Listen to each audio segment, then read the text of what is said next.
నేను చెప్పదలుచుకుంది ఏంటంటే, ముఖ్యంగా మన అచ్చెన్నాయుడు గారు, ఇదో నాకు గంట కాదు మొత్తం కావాలి, నువ్వు వస్తే మొత్తం కావాలి, గంట కాదు మొత్తం కావాలి. చంద్రబాబు నాయుడు గారు బండారం గంట కావాలో అరగంట కావాలో, మాధవ్ రెడ్డి గారి సంగతి ఏంటి ఎన్ని మాట్లాడుకునే సమయం కాదు ఇది.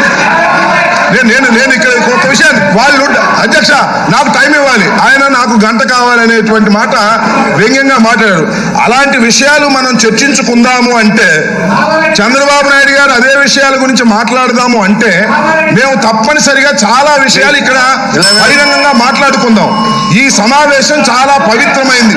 ఒక విషయం, నేను చంద్రబాబు నాయుడు గారిని అడుగుతున్నా, నేను సూటిగా చంద్రబాబు నాయుడు గారిని అడుగుతున్నా, అలాంటి అంశాల మీద చర్చించడానికి మీరు మీ పార్టీ సిద్ధమా చెప్పని అడుగుతా ఉన్నా. ఒకటి ఇక్కడ గమనించాల్సింది ఏమిటంటే, ఏంది మాట, వీళ్ళు ఉంటారా బయటికి పోతారా తేడాలి.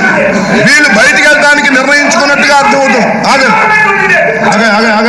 అధ్యక్ష ఇక్కడ గమనించాల్సింది ఏంటంటే, రెడ్డి గారు అధ్యక్ష నేను ఒక మాట ఇక్కడ చెప్పదలుచుకున్నాను. ఒక్క రోజు పెడితే వీరేమడిగారంటే, మాకు 10 రోజులు కావాలి అని అడిగారు. గౌరవ ముఖ్యమంత్రి గారు వారం రోజుల పాటు చర్చకు అవకాశం ఇచ్చారు సభానాయకులుగా. దీన్ని ఈ విధంగా దుర్వినియోగం చేసేటటువంటి కార్యక్రమం చంద్రబాబు నాయుడు గారి సమక్షంలో జరుగుతూ ఉంది. మేము మాట్లాడిన తర్వాత చంద్రబాబు నాయుడు గారికి కూడా అవకాశం ఉంది, తప్పు లేదు. కానీ ఈ విధంగా నుంచుని మంత్రి గారు మాట్లాడుతున్నప్పుడు అడ్డగోలుగా మాట్లాడేటువంటి ప్రయత్నం చేయటం ధర్మం కాదు. ఇవి కాకోకుండా మైక్ లేకోకుండా ఏవేవో గంటలని అరగంటలని మాట్లాడటం మొదలెడితే చాలా అంశాలను మనం రచ్చ చేసుకునేటువంటి అవసరం ఉంటుంది. ఇది ఒక పవిత్రమైన ఇది ఒక పవిత్రమైన మైక్ లేకుండా ఆయన మాట్లాడటం ధర్మం కాదు. కూర్చోండి ప్లీజ్ కూర్చోండి. మీకు మైక్ ఇవ్వలేదు చంద్రబాబు నాయుడు గారు, మీకు మైక్ ఇవ్వలేదు, మీరు కూర్చోండి. వారికి మైక్ ఇవ్వలేదు, కూర్చోండి. సభా సాంప్రదాయాన్ని వారు పాటించడం లేదు. అసెంబ్లీకి వెళ్ళి 150 మంది శాసనసభ్యులు ఉన్నటువంటి జగన్మోహన్ రెడ్డి గారిని ఏమీ పీకలేము. కాబట్టి అక్కడికి వెళ్ళి అవమానాలు పడుతూ అనవసరం. ఏదోటి ఇష్యూ చూసుకుని మనం అసెంబ్లీ బాయ్కట్ చేసి ఎన్టీఆర్ శపథం చేసి అసెంబ్లీకి ముఖ్యమంత్రికి వస్తాయని చెప్పి వెళ్ళిపోయాడు. ఆయన వచ్చాడు. పక్కన తమిళనాడులో జయలలిత శపథం చేసి ఆవిడ ముఖ్యమంత్రికి వస్తాయని చెప్పి ఆవిడ వెళ్ళిపోయింది. మొన్న జగన్మోహన్ రెడ్డి గారు ముఖ్యమంత్రికి వస్తాయని చెప్పి శపథం చేసి ఆయన వెళ్ళిపోయాడు. ఇప్పుడు నేను కూడా శపథం చేస్తే మళ్ళీ నేను ముఖ్యమంత్రికి వచ్చేయచ్చు చెప్పి నిన్నంతా కూడా చాలాసేపు చర్చించాడు అధ్యక్ష. చంద్రబాబు నాయుడు ఆవేశంలో ఆయన్నో లేకపోతే ఆయన భార్యనో లేకపోతే ఇంకొకరిని ఒక మాట అంటే ఆవేశంలో గబుక్కుని చొక్కాజించుకుని నిర్ణయం తీసుకునేటువంటి వ్యక్తి కాదు అధ్యక్ష. దీనివల్ల లాభం ఏంటి, లాస్ ఏంటి, ఏం చేయాలన్నదే ప్రతిదీ స్ట్రాటజీ ఉంటుంది అధ్యక్ష. నిన్న సాయంత్రం అంతా కూడా చర్చించుకుని ఏదో ఒక కాదు తీసుకుని వెళ్ళిపోవాలని చెప్పి ఆయన రాజకీయ వ్యభిచార అధ్యక్ష. రాజకీయం కోసం, ముఖ్యమంత్రి పదవి కోసం సొంత పిల్లనిచ్చినటువంటి మామనే వెన్నుపోటు పొడిచి ఆయన అల్లరల్లరి చేసి లక్ష్మీభారతిని అడ్డం పెట్టుకుని రామారావు తెలుగుదేశం పార్టీ అధ్యక్షుడు కొంటే ఆ పార్టీ నాశనం అయిపోతుందని, ఆయన ముఖ్యమంత్రిగా ఉంటే ఈ రాష్ట్రం నాశనం అయిపోతుందని చెప్పి ఆయన వెన్నుపోటు పొడిచి దించేసినటువంటి మహానుభావుడు అధ్యక్షతను. ఆయన నిన్నంతా కూడా చర్చించుకొని ఇక రాజకీయాల్లో రాజకీయ అవసరాల కోసం ఉద్యమం నీచం లేనటువంటి వ్యక్తి అధ్యక్ష.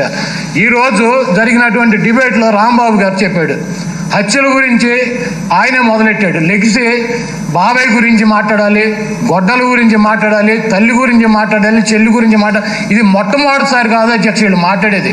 దాదాపు జగన్మోహన్ రెడ్డి గారు రాజకీయాల్లోకి వచ్చిన కాంచి 10 సంవత్సరాల నుంచి ఆయన్ని కానీ ఆయన కుటుంబ సభ్యుల్ని కానీ ఇదే దుర్మార్గుడి చంద్రబాబు నాయుడు ఎన్ని మాటలు మాట్లాడాడు అధ్యక్ష.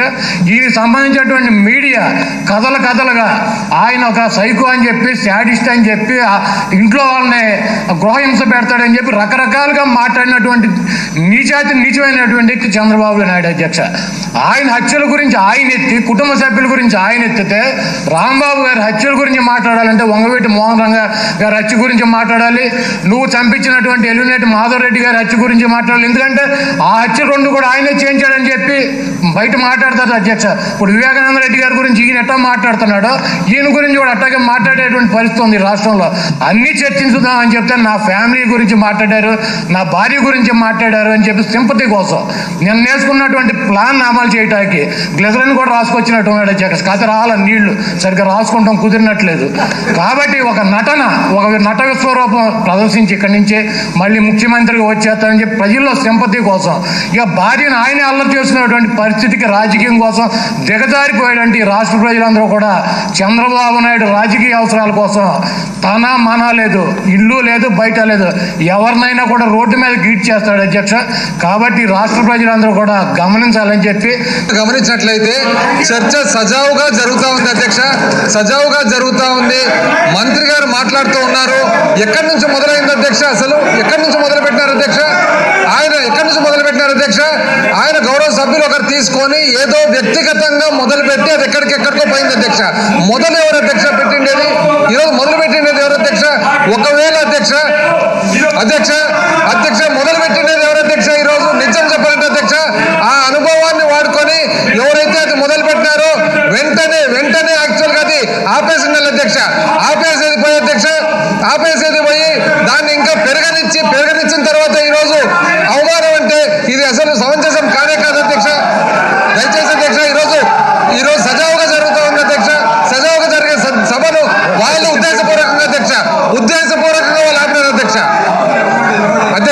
వ్యక్తిగతంగా అంటున్నారు కదా అధ్యక్ష. 2014 నుంచి 19 వరకు మేము కూడా సభలో ఉన్నాం అధ్యక్ష. 14 నుంచి 19 వరకు గౌరవ ముఖ్యమంత్రి గారిని ఆ రోజు ఏ విధంగా వాళ్ళు కించపరిచారో ప్రతి ఒక్కరు కూడా ఇక్కడ ఉండేవాళ్ళు, ఆ రోజు సభలో ఉండే వాళ్ళందరూ కూడా తెలుసు అధ్యక్ష. ఆ రోజు మరి ఆ పెద్దరికం అధ్యక్ష ఇప్పుడు 8వ సారి, ఆ రోజు 7వ సారి కదా అధ్యక్ష. మరి 7వ సారి పెద్దరికం ఉండేవాళ్ళు ఆ రోజు ఆపిండొచ్చు కదా అధ్యక్ష. కుప్పంలో కూసాలు కదిలిపోయి 40 ఏళ్లుగా తను కట్టుకున్న కోటని మా Jagananna single cutout simple smile తో కొట్టేగానే ఈరోజు ఫ్రస్ట్రేషన్ తో అసెంబ్లీలో కూడా అడుగుపెట్టే ధైర్యం చాలక ఎక్కడ దాక్కున్నాడు చంద్రబాబు నాయుడు అర్థం కావట్లేదు అధ్యక్ష. కొంచెం పిలిపిస్తే చూద్దాం అనుకుంటున్నాను అధ్యక్ష. ఎందుకంటే అధ్యక్ష ఆయన ఎలక్షన్ లో ప్రచారం చేసేప్పుడు మీరు కూడా గమనించారు అధ్యక్ష. ఆయన కానీ ఆయన కొడుకు కానీ ఏం పీక్తారు ఇలా ఒక 14 ఏళ్ళు ముఖ్యమంత్రిగా చేసే ఒక వ్యక్తి, ఒక సీనియర్ పొలిటీషియన్ మాట్లాడచ్చా అని ఈరోజు ఏం చేశాడు అనేది జగన్మోహన్ రెడ్డి గారు స్పష్టంగా తండ్రి కొడుకుకి అర్థమైంటుంది అధ్యక్ష. ఇంకా ఈయనకి ఎందుకు రాజకీయం, ఈయన కొడుకైన చిట్టినాయుడికి ఎందుకు రాజకీయ అవసరం ఉందో నాకైతే అర్థం కాలేదు అధ్యక్ష. ఎంతసేపు ఈరోజు ఇంత జరిగినా కూడా ఇంకా చిటికలు వేసుకుంటూ తిరుగుతుంటారు అధ్యక్ష. దమ్ముంటే రాజీనామా చేయండి. మేమెందుకు రాజీనామా చేయాలి అధ్యక్ష? ఈ రోజు రాష్ట్రంలో ఏ ఎన్నిక వచ్చినా కూడా మేము నించుంటున్నాం కదా ధైర్యంగా. మీరు కూడా పోటీ చేయండి. మేము ఎలాగైతే జగన్మోహన్ రెడ్డి గారు ఇచ్చిన పథకాల గురించి చెప్పుకొని ప్రజల్లోకి వెళ్తున్నామో మీరు కూడా చంద్రబాబు నాయుడు గారు చేసిన అభివృద్ధిని చెప్పుకొని వెళ్ళొచ్చు కదా. వెళ్ళే ధైర్యం లేదు. జగన్మోహన్ రెడ్డి గారిని బురద చెల్లే విధంగా చేయటం, లేదా ఈ మధ్య జగన్ గారిని బీట్ చేయాలని స్లిమ్ గా తయారవడానికి ఒంట్లో కొవ్వు ఇచ్చారు అధ్యక్ష. కొవ్వుతో పాటు ఏమేమి తీసేశారు నాకు అర్థం కాలేదు అధ్యక్ష. అసలు తిక్కగా మాట్లాడుతున్నాడు, పిచ్చిగా మాట్లాడుతున్నాడు, వింతగా మాట్లాడుతున్నాడు అధ్యక్ష. కుప్పానికి పోయాడు అధ్యక్ష. ఈ కుప్పం గడ్డ చంద్రబాబు అడ్డ అంటూ ఒక డైలాగ్ చెప్పాడు అధ్యక్ష. ఆయనకి చెప్పాలనుకుంటున్నాను అధ్యక్ష, ఇది కుప్పం గడ్డ చంద్రబాబు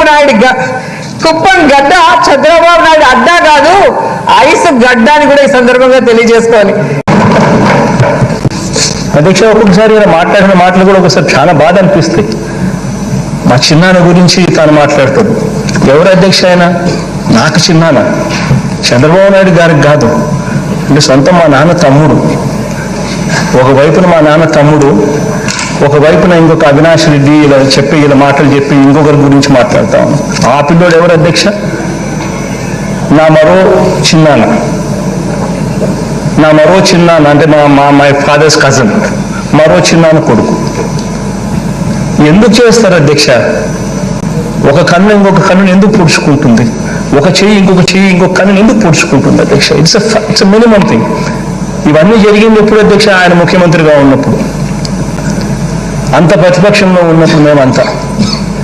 పాపం అవినాష్ రెడ్డి కూడా ప్రతిపక్షంలోనే ఉన్నాడు. మా చిన్నాన్న కూడా పాపం అప్పుడే ప్రతిపక్షంలో ఉన్నాడు. మా చిన్నాన్న గారిని ఓడించడం కోసం కడప జిల్లాలో ఎంపీటీసీలు జెడ్పీటీసీలు మేము ఎక్కువ కలిసాం. మేము ఎక్కువ గెలిచినా కూడా ఆయనను మేము మా పార్టీ తరఫున పోటీ పెడితే బలవంతంగా మా ఎంపీటీసీలను మా జెడ్పీటీసీలను డబ్బిచ్చి ప్రలోభాలు పెట్టి స్పెషల్ ఫ్లైట్లు పెట్టి ప్రజాస్వామ్యబద్ధంగా మేము గెలిచినాం ఎక్కువ ఎంపీటీసీలు ఎక్కువ జెడ్పీటీసీలు. అయినా అటువంటిది మా చిహ్నాలను మా తరఫున మేము పోటీ పెడితే మా చిహ్నాలను ఓడించడం కోసం నానా రకాల డబ్బులు ఖర్చు పెట్టి కుయుక్తులు పన్ని పోలీసులను ఉపయోగించి రకరకాలుగా చేసి పాపం ఆయన ఓడించినారు. 8 సార్లు ఎన్నికైన తర్వాత 8వ సారి ఎన్నికైనకి వచ్చాను. 78 నుంచి హేమాహేమలతో ఈ హౌస్లో పనిచేసాం. అధ్యక్ష, పెద్ద పెద్ద మహానాయకులతో పనిచేశాం. అదే మరి అధ్యక్ష, జాతీయ స్థాయిలో కూడా అనేక మంది నాయకులతో పనిచేశాం. ఈరోజు అధ్యక్ష, ఈరోజు ఇవన్నీ చూస్తూ ఉంటే గడిచిన 2.5 సంవత్సరాల నుంచి ఎన్నో సభల్లో విమర్శలు చేసుకున్నాం, ప్రతి విమర్శలు చేసుకున్నాం, ప్రజల కోసం పోరాడాం, అన్ని విధాల ముందుకు ఆ రోజు పోయాం.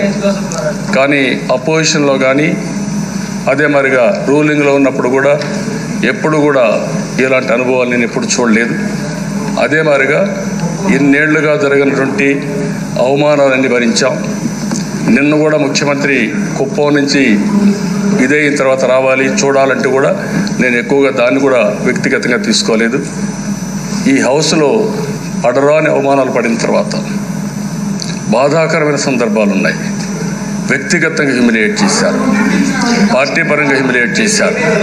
కానీ ఈరోజు అధ్యక్ష, ఈరోజు నా కుటుంబాన్ని ఏ పరువు కోసమైతే ఇన్ని సంవత్సరాలుగా నేను పనిచేశానో, ఇన్ని సంవత్సరాలుగా బతికామో చెప్పండి సార్. ప్రధాన అధ్యక్ష, నా కుటుంబం, నా భార్య విషయం కూడా ఈ హౌస్లో తీసుకొచ్చి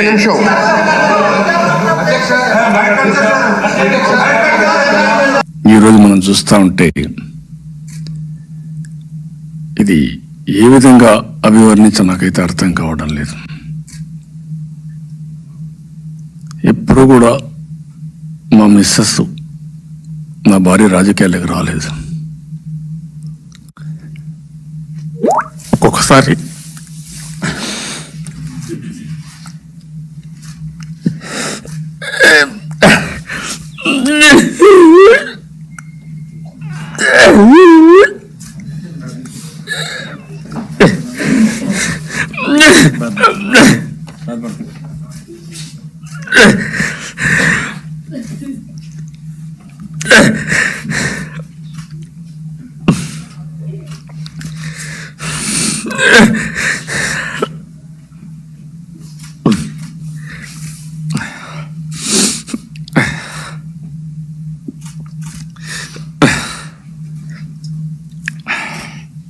ధైర్యంగా ఉన్నాడు సార్, బాగా రైతులైతే కానీ ధైర్యంగా ఉన్నాడు సార్.